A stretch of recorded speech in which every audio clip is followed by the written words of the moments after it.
अयोध्या में जीत का जश्न तो मन रहा था, लेकिन राम के मन में एक सवाल अभी बाकी था।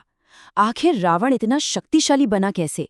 जब महान ऋषि अगस्त्य राम से मिले तो उन्होंने एक ऐसी कहानी सुनाई जो युद्ध के मैदान से बहुत बहुत पहले शुरू हुई थी।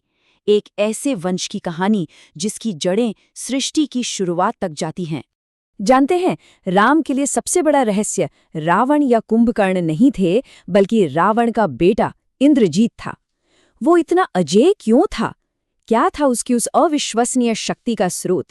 इसी एक सवाल का जवाब हमें रावण की असली कहानी तक ले जाएगा।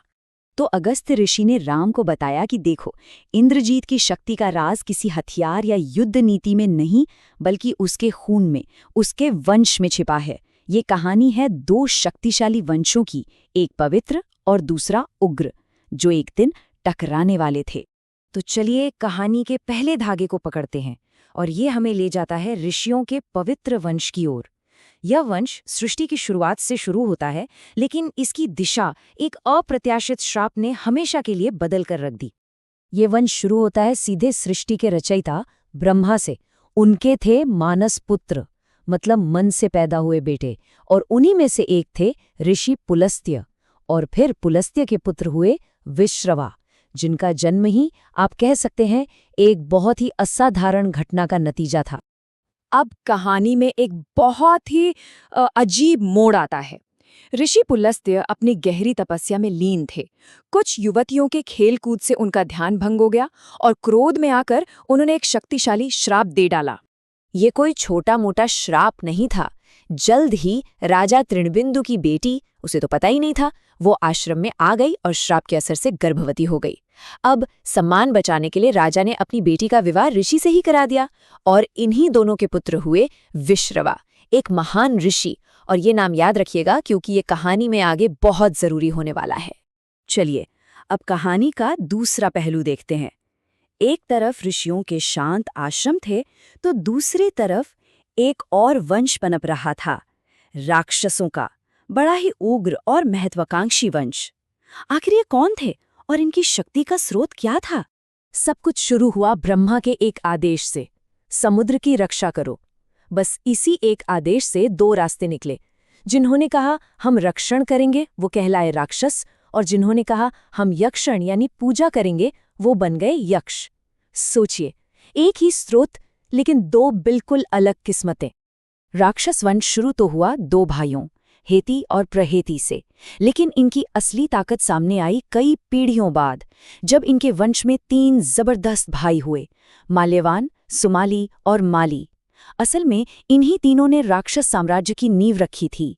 इन्होंने इतनी कठोर तपस्या की कि ब्रह्मा से अजेय होने का वरदान पा लिया, और इस नई ताकत के साथ उन्होंने विश्वकर्मा के बनाए हुए शानदार शहर लंका पर धावा बोला और उसे अपना गढ़ बना लिया।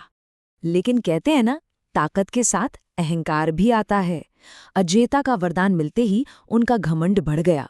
जल्द ही उन्होंने देवताओं और ऋषियों पर अत्याचार करना शुरू कर दिया, और बस यहीं से उनके पतन की कहानी भी शुरू हो गई। उनकी ताकत को कम समझना एक बहुत बड़ी भूल होती।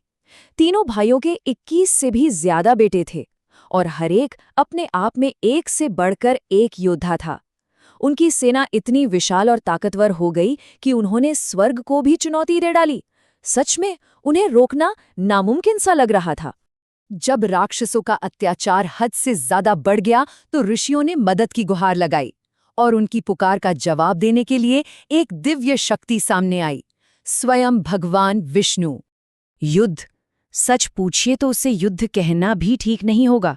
वो तो बस पलक झपकते ही खत्म हो गया। भगवान विष्णु के दिव्य अस्त्रों के सामने राक्षस सेना एक पल भी नहीं टिक सकी। उनका सेनापति माली मारा गया, और वो महाबली माल्यवान भी ढेर हो गया। बस कुछ ही पलों में उनकी पूरी की पूरी विशाल सेना तितर-बितर हो गई। अब जो राक्षस बचे थे वो सुमाली के नेतृत्व में अपनी राजधानी लंका को छोड़कर पाताल लोक की गहराइयों में जा छिपे।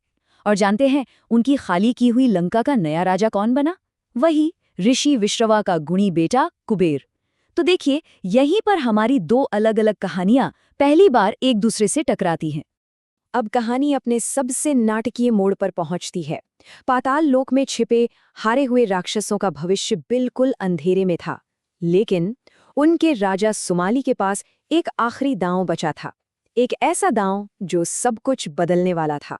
सवाल तो यही था कि एक हारा हुआ टूटा हुआ वंश अपनी खोई हुई ताकत वापस कैसे पाएगा, देवताओं से कैसे लड़ेगा। जवाब हथियारों में नहीं था, बल्कि एक ऐसे गठबंधन में था जिसकी कोई कल्पना भी नहीं कर सकता था। सुमाली ने एक ऐसा कदम उठाया जिसकी किसी को उम्मीद नहीं थी। उसने अपनी बेटी कैकसी को भेजा उसी ऋषि विश्रवा के पास जिसके बेटे कुबेर ने उनकी लंका छीनी थी। उसकी योजना बहुत ही दुस्साहसी थी, राक्षस के खून को एक महान ऋषि की दिव्य शक्ति के साथ मिला देना।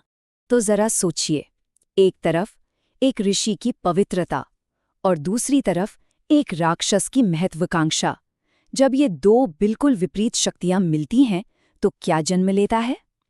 बस इसी मिलन ने रावण को जन्म दिया और दुनिया का भविष्य हमेशा हमेशा के लिए बदल दिया।